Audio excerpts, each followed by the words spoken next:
The pandemic has been an all-around nightmare, but there are a few silver linings. One of these is a renewed focus on the environment. Emissions plummeted worldwide when countries went into lockdown in the spring, and cities have since been implementing new measures to keep pollution down and get people to be more active and environmentally conscious. In keeping with the trend, ride-sharing market leader Uber announced on Tuesday that it will transition to a 100% electric car fleet by 2030.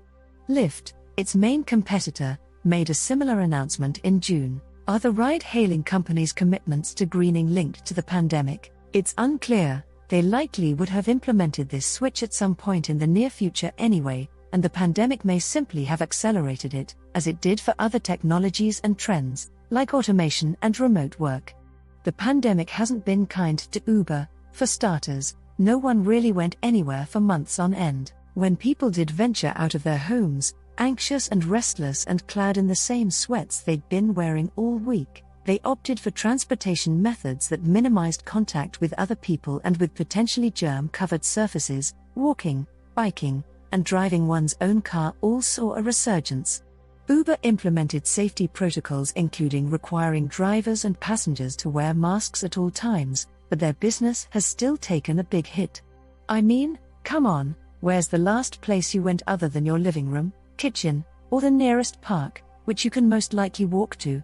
The company is focused on a brighter future, though, and one not dependent on fossil fuels. It's a good thing, because ride-sharing actually causes more pollution than driving one's own car. When you drive yourself somewhere, you get there, turn the car off, and go do whatever you're there to do. In other words, the car is only running when you're using it to get from point A to point B, but Ubers and Lyfts run pretty much constantly. They drop you off then circle around for a while until they can pick up another rider, or they sit idling waiting for a notification to come in.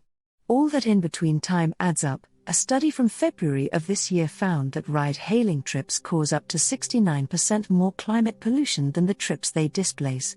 That's not only not great for the environment, but not great for the future of ride-sharing companies. So here's Uber's fix. It plans to be a zero-emissions platform by 2040, have 100% of its US, Canadian, and European rides take place in electric cars by 2030, and reach net zero emissions from its corporate operations by 2030. These goals are well and good, but not without complications. For starters, it's not Uber that owns its cars, its drivers do. That means anyone who wants to pick up some cash on the side driving for Uber, and those who drive as a full-time job, would have to buy their own electric cars. The cost of electric cars is predicted to drop below that of gas cars by 2022, and they're cheaper to own and operate over a long term, but for now, they still require a significantly higher upfront cash outlay.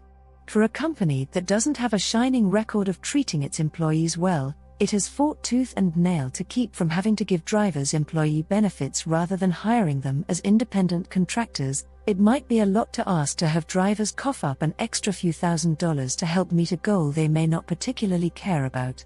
Anticipating this, Uber says it has earmarked $800 million to help its drivers transition to electric vehicles. In a deal with General Motors, Uber drivers can get employee pricing on new Chevy Bolts, on top of an $8,500 rebate offered to all buyers. Uber is also launching additional incentives for drivers to electrify, such as getting paid an extra $1 for each ride they give in an electric car, in Canada and the US only.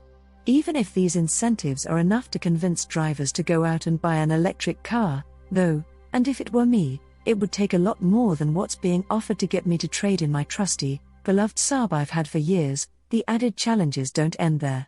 Drivers will have to find places to charge their vehicles, which is trickier than fueling up at a gas station, especially if you don't live in a place where you can just run an extension cord from your house out to your car. Given how ubiquitous Uber and other ride-sharing services have become, it's funny to think they weren't even around 10 years ago. Remember stepping into the street and throwing an arm into the air to hail a cab? The idea of being able to summon a custom ride anytime, anywhere using a powerful but tiny handheld computer was nothing short of inconceivable back then. Uber's commitment to go all electric by 2030 is a lofty goal, but also, 10 years is a long way away, and a lot could happen during that time. Maybe drivers will be more willing than we think to spend some extra money for a plug-in vehicle, or maybe, 10 years down the road, we'll have an entirely new method of transportation that has nothing to do with Uber, one that, as of now, is perhaps nothing short of inconceivable. Thanks for watching. Please like and subscribe for more.